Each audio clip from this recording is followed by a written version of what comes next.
안녕하세요. 은행 다니는 오빈 아빠입니다. 저는 은행에서 대출을 해드리는 업무를 하고 있고요. 그런 업무를 하고는 있지만 사실 살면서 은행에서 대출 안 받고 사는 게 가장 좋기는 합니다. 그런데 이렇게 말하는 저조차도 은행에서 대출을 참 많이 받고 있으니 참 아이러니합니다.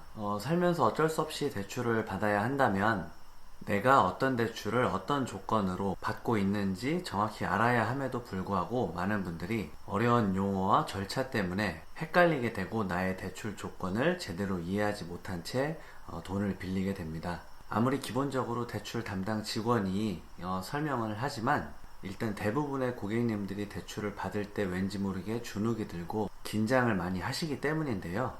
오늘은 한 번쯤은 들어보았지만 아리까리한 대출 용어들에 대해서 한번 정리해 보도록 하겠습니다. 먼저 건별 대출과 한도 대출입니다. 건별 대출은 대출금이 한 번에 입금이 되는 방식입니다.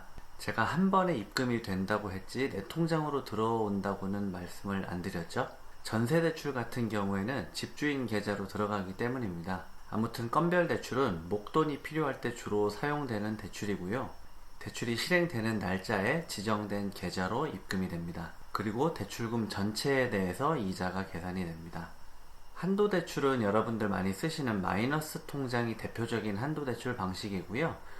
기업 고객 같은 경우에는 신용장 한도 방식 거래, 그리고 상업어음 할인 한도, 이런 거래들이 해당합니다.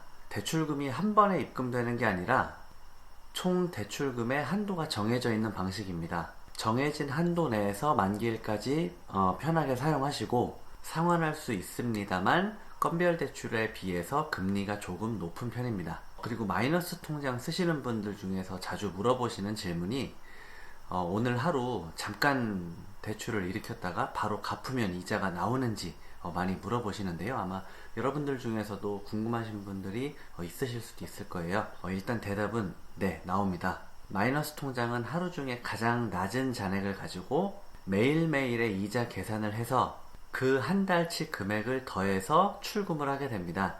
이것을 은행 용어로 적수계산이라고도 합니다.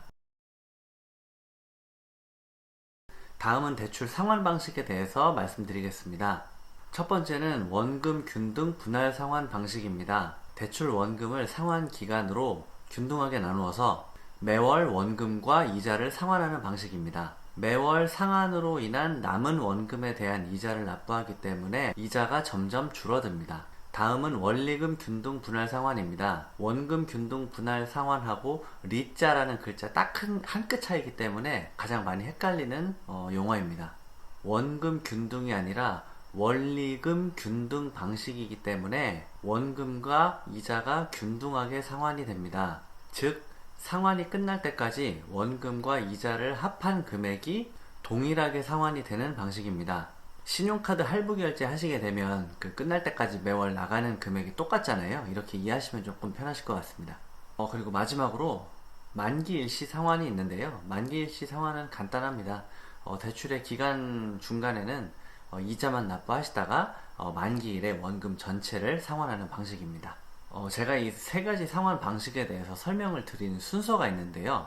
원금 균등 분할 상환, 원리금 균등 분할 상환, 그리고 만기일시 상환 이렇게 설명을 들었잖아요.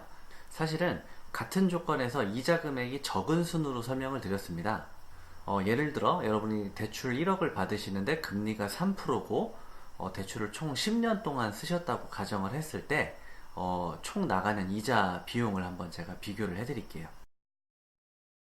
이거는 KB국민은행 금융계산기 기능이고요. 대출금 1억 원, 10년에 3%, 원금 균등 분할 상환으로 계산을 해보면 이자가 1,512만 5천원, 10년 동안 내시는 이자가 계산이 됩니다.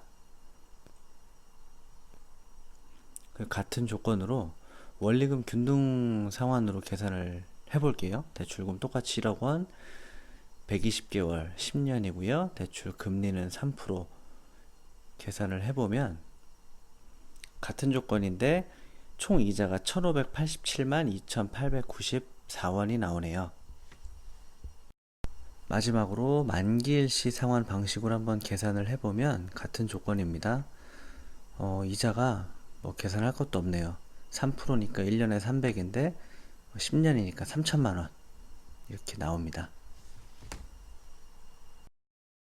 여러분 어떠신가요? 생각보다 차이가 크죠? 지금 제가 1억으로 비교를 해드렸지만 이게 뭐 주택담보대출이라든지 뭐 2억, 3억 이렇게 받으시는 분들도 많으시잖아요. 이렇게 되면 금액 차이가 훨씬 더 커집니다. 그리고 제 유튜브 컨텐츠에 자동차 대출 얘기도 있고 뭐 자동차 컨텐츠가 많이 있는데요.